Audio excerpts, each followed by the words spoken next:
Hi friends! Just wanted to remind you that I have a live cooking show today, a live cook along, and we're making bok choy. Hi everyone! Today we are making bok choy, savory and sweet bok choy. For those of you who have never seen a bok choy, this is what a bok choy looks like. So this is a quick recipe. If you're looking for something to serve alongside maybe your chicken and rice and you're looking how to add more vegetables to your dish and you want to eat seasonally and you're in a hurry, all of those reasons are a good reason to make this recipe. Before we get started, I want to show you the tools that you need so that you can successfully complete this recipe. So it's pretty easy in terms of tools, nothing far out there. I have a pot of boiling water. If you're here now and you're cooking along with me, go ahead and get that water boiling. That's gonna take the longest. I also have a pot of cold water for cooling off the leaves and getting them to stop cooking when we want them to. I have a small skillet, and I have my knife. I have some tongs to take hot bok choy out of the water. And then I have 3 bowls for my different sauces. You can't see my sauces, but you will. And then like a spatula for moving the stuff on the skillet. And a garlic press. So if you don't have a garlic press, you're going to mince your garlic with a knife. But if you have a garlic press, it'll make it a little bit easier. Last thing, we have a teaspoon and a tablespoon. So those are the tools. If you need the ingredients lists, I'm gonna put the ingredients right here. I'll put the ingredients here. I don't know. Speaking of YouTube, if you go to my YouTube channel, my past cook-alongs, some of them are live on my YouTube channel.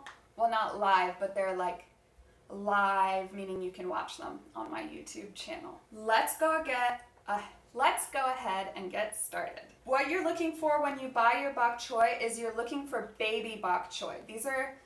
I imagine a baby bok choy. I'm not like an official grower of bok choy, but I imagine that a bok choy, baby bok choy, is the same as an adult bok choy, just smaller. So you're looking for really small bok choy so that you can blanch them really quickly. We're looking for something small that you can just get in and out of that hot water so that it loses some of its rawness but still maintains some of its bite. So we're gonna go ahead and cut these bok choy in half. If you can't find tiny bok choy, just go ahead and buy regular bok choy, and you're gonna cut it in like sections, like 3 to 4 inch sections. What you want to notice is that the insides of the bok choy get a little bit grimy with dirt. So once you slice them open, you are going to want to rinse them. I have rinsed some of these and I've sliced some of these already, but I wanted to show you how quick and easy it could be to just slice them. If they're bigger bok choy, you might even want to slice them in quarters instead of halves. But you're going to go ahead and cut these into halves, and then you're going to rinse them. Your pot of water should be boiling in the back. So I've quartered all of these, or halved these bok choy. So what we'll do is, since it's not exactly boiling, it's like steaming, which is what you really need. So we're gonna put the bok choy in the steaming water. Okay, so I just put them directly in there, not in the steamer basket, even though that was my plan. I changed my plan. We're gonna steam those for 2 minutes. So what we're doing is we're blanching them. When you blanch a vegetable, a lot of times people blanch almonds or like leafy greens like this. And what you're doing is you're just putting them in hot water, boiling them for just like a minute or 2. And when you take them out, they are like bright green. They still have their crunch. So you're blanching the bok choy. When you take it out, it's gonna be bright green. You can blanch broccoli, you can blanch carrots, you can blanch almonds. It's always the same. You're gonna bring your water to boiling. You're gonna put your food in there for no more than 2 minutes. Even 2 minutes is a little long, but this water definitely cooled off once I put the bok choy in there, so I'm letting it go back up to temperature for a little bit. And then we're gonna take it out of the water, plunge them in the cold water so that they stop cooking. Then we're gonna drain them. And then once they're drained, we're gonna put them on a serving plate. Okay? So while we're doing that, we are going to make the sauce. The first step is to heat the saucepan, and we're gonna measure out our olive oil. You're going to need 2.5 tablespoons of olive oil.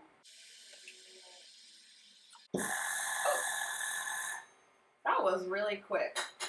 That was a quick 2 minutes. That was surprising. That caught me off guard.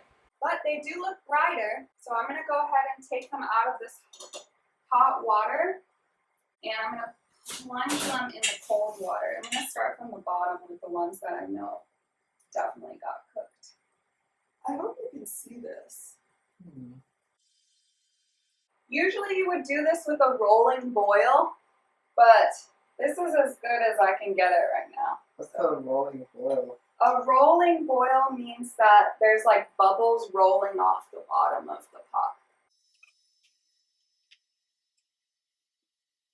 So if you look at the bok choy, it's like bright green now. It's nice and pretty and looks all fresh and cheery.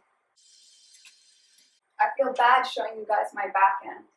Okay, so we've put the bok choy in the cold water, and then we're gonna get it out of that water, and we're going to put it to drain in this colander. So once this is drained, you can put it on a serving plate. That's all the cooking that we're gonna be doing with this vegetable. So by now your skillet should be hot. You can go ahead and put your 2.5 tablespoons of oil into that skillet. Okay, my skillet was wet. I did not expect that. Whoa. This is like one of those things where everything that can go wrong will go wrong. Topsy-turvy. Believe in yourself. Why was that wet? Okay, so this is why you need to make sure that your skillet is dry and the bowl that you put your oil in is also dry. So I'm using olive oil. You can use avocado oil or olive oil, both are fine. The next thing that we're gonna do is we're gonna mince these garlic cloves. This is a really garlicky recipe, and the garlic isn't cooked very much. So if you really love garlic, this is the recipe for you. Go ahead and use the full 4 cloves of garlic in the recipe if you really love garlic. Garlic's really good for you. It is a really strong antiviral. So if you know people who just eat raw garlic when they're sick, Oh yeah. that is because it is an antibacterial and antiviral. So it actually has been shown to have those properties. Okay, so if you do like garlic, go ahead and use 4 cloves of garlic. And I'm gonna put these through the garlic press. You will mince them however you can. So if you have a garlic press, use your garlic press. If you don't have a garlic press, just use your knife to mince them. And I also said that if you don't like garlic, I would give you a way to make it less potent and less garlicky. So if you're not a huge fan of garlic, you can do one of 2 things. One, you can reduce the number of garlic cloves. So if you really are not a huge fan of the raw garlic taste, start by cutting it in half. If you just don't want it as garlicky, Okay, so I take that back. If you don't want it as garlicky, you don't hate garlic, but you don't want it as garlicky, just reduce the number of cloves that you use. So instead of 4, just use 3 or 2. If you really don't like that raw garlic taste, go ahead and use garlic powder. I would use like 1 teaspoon of garlic powder. Garlic powder is basically dry garlic. It has the same flavor, but it doesn't have the same bite. That's a good choice if you want the flavor, but you don't want the bite. Like you don't want it to be like, ooh, I'm eating raw garlic. So I would use garlic powder instead. So we're gonna put the garlic with the shallots in at the same time. I haven't put them in, and I actually, because the timeline of this cook along kind of got a little thrown off, I did turn off the skillet. So the pan is still hot, the oil is still hot, but it's not like heating right yet.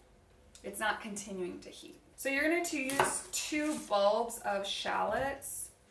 A shallot is a relative, well, it's an onion. It's in the onion family. They look like red onions, but they're smaller. Look at this. And they have a purple skin, and they're a little bit softer in flavor. So they have like a sweeter taste, and they're more mild. This is actually a great choice if you're not a huge fan of onions. And it's also a great choice because in this recipe, we aren't like super cooking the shallots. It's just gonna get heated up for like about a minute. And because of that, they're not gonna caramelize, they're not gonna sweeten up, so you need that sweetness that is inherent to the shallots, like when you eat them. These are pretty large bulbs. I'm only gonna use 1. The recipe calls for 2 bulbs, but you can see that the bulbs come in different sizes. So this is a bulb of a shallot bulb, and this is also a shallot bulb, but they're not the same size. The one that I got was really big. It's about the same size as 2 smaller ones, so I'm just gonna use this one. I'm just slicing these into thin slices. Okay, so we're getting close here. I'm getting some beauty YouTuber tips over here. If I hold my hand behind the shallot, it'll show better. Wow. Good. All right, we are sliced up. Okay, I'm turning this back on. We are ready to go. Okay, so the shallots and the garlic, this is way more shallots than I used yesterday. So the bulbs I used yesterday were like half this size. Okay, so my pan is hot, my oil is hot. I have it on medium heat, and I'm adding the garlic and the shallots into my hot pan. Just be careful because it probably will splatter. And we're only gonna cook this for like about a minute or 2. What is it, a minute or 2? 1 to 2 minutes. No, that's the bok choy. 1 minute. Okay. So basically you're trying to soften these shallots a little bit and brown the garlic a tiny bit and infuse the flavors of these aromatic veggies with the oil. And then we're gonna add this whole concoction into another bowl with the other 2 ingredients, and that will be the sauce. Okay, so now we're gonna do the 2 ingredients. Oh, and the salt should be in the pan right now. It calls for half a teaspoon of salt. I'm gonna go ahead and eyeball it. Honestly, I don't think you can really you can oversalt this, but you can't like super oversalt it because the bok choy back there doesn't have any salt on it. So the only salt that you're gonna get on this recipe is whatever you put in the sauce.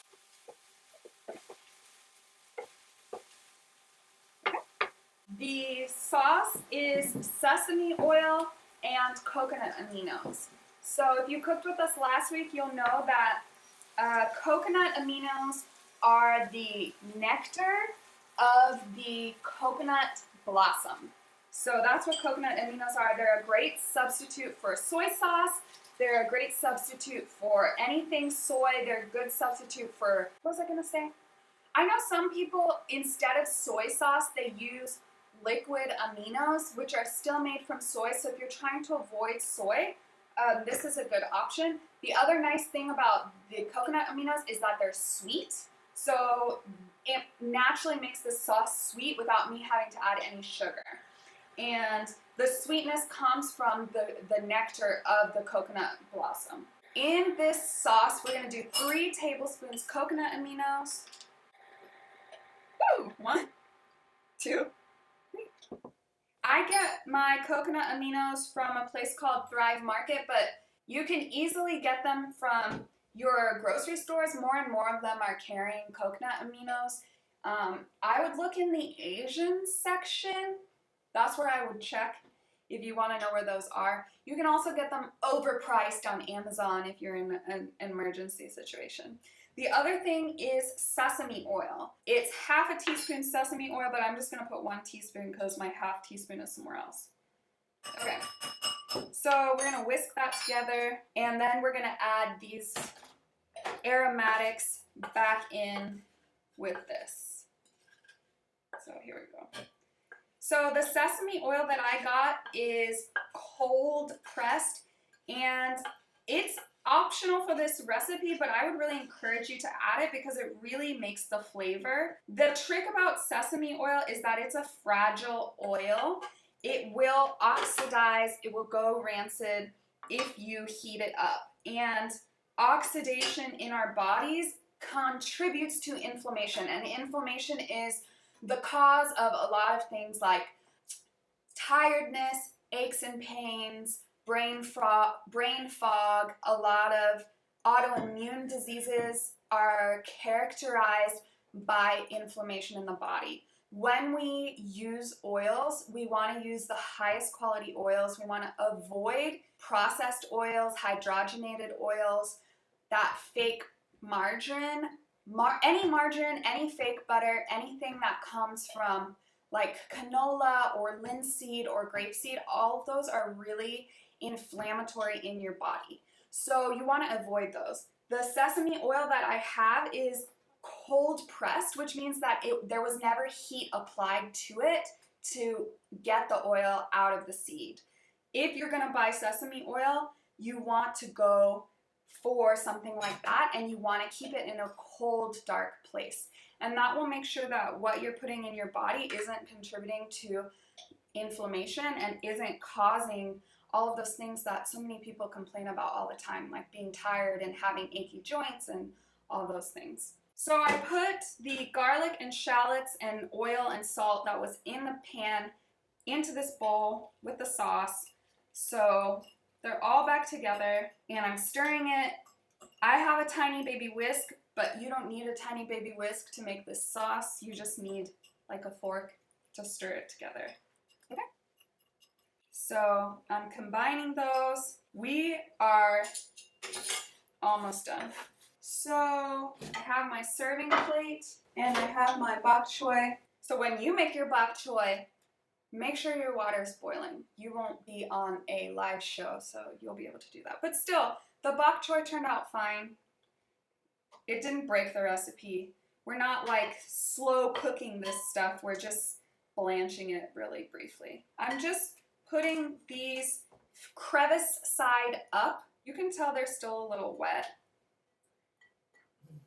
When you're making this, go ahead and dry them off. So I'm putting it crevice like inside up so that when I pour the little sauce over it, it'll get in all those little crevices, and when you're eating it, it'll be like, it'll stay on the leaf when you're eating this. I don't know if I mentioned the amount of bok choy that you need is about 1 pound. So I'm just gonna put as much as this plate allows so that I can show you how I would serve it. But if you're serving it for your family, you can put, or for yourself, put as much as you're going to eat on the plate, and then go ahead and spoon the sauce over the top of the bok choy.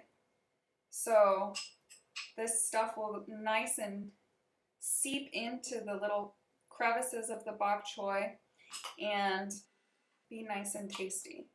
So even with all of those technical difficulties and delays and stuff, you can see that this recipe was really fast. So you don't have to worry about making this ahead of time, or if you're in a hurry, this is a really good recipe to do because it's pretty quick, and it didn't take any special tools, it didn't take any special techniques except for blanching, but I feel like blanching is a beginner technique. It's like you wait till your water is bubbling and boiling, and then you put your veggie in that boiling water. You wait 1 or 2 minutes, and then you take it out. So it's a pretty easy technique for someone even if they've never cooked. And so with that, you have your bok choy, your savory sweet bok choy, And you can go ahead and spoon as much of that sauce on there as you want, or as little of the sauce on there as you want. This can be served at room temperature, it can be served cold. It's gonna be still crunchy when you bite into it. You'll probably want to use a fork and a knife when you serve it. Yeah. So here's my bok choy. I think it's easy. You think it's easy? And we're gonna get my sous chef to come do a sample taste in front of everyone. Whoa. Oh. Okay.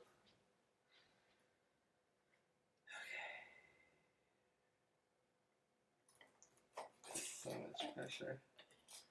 It seems easy to do, looks good.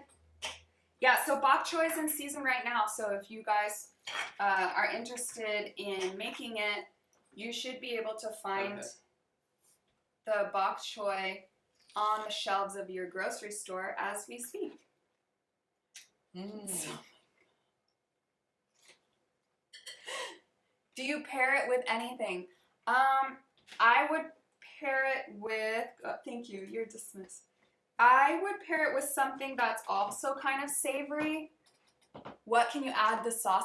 I would use the sauce. We were talking about using the leftover sauce over chicken because it's really good. You could even, like, if you do your chicken in a pan or low and slow, you could kind of like marinate the chicken in the sauce. I am not like a huge fan of chicken, but that's the first thing that sprung to my mind, and I really would eat the chicken if it were in this sauce. So you can definitely take this sauce and use it for other things as well, like as a marinade or as a finishing sauce. How long would it store? The dish? Well, if you use 1 pound of bok choy, and if you get the bok choy fresh, my bok choy, I bought it last week at the store and it started wilting a little bit. So like if the bok choy, I know this isn't exactly your question, but if the bok choy isn't cooked, put it in your fridge, like the bottoms of them, in like a wet paper towel. And then to perk them up, what I did was I put them like in a bucket of cold water. I just put all the bok choy in there and they perked up a little bit. Once it's cooked, I would say like 3 days at most. Usually that's about as long as like any professional will tell you that you're allowed to keep something like that in your refrigerator. Your mileage will vary, but also with 1 pound, it's like 3 to 4 servings depending on how many vegetables you eat. Like this would be like like for Sergio and I, this would be about 4 servings. Although yesterday, I have to stop like not eating on the day that I do my test because first of all, I think all of my recipes are the bomb. And secondly, I eat the whole thing and by the time Sergio comes home, like there's no recipe for him to try. I was really hungry yesterday and I ate like almost all of it. So it depends on like how much you eat and how many veggies you eat. I always recommend that you fill half your plate. So even if you store it in your refrigerator, like it's not going to be that many servings. At most, it's like about 4 servings.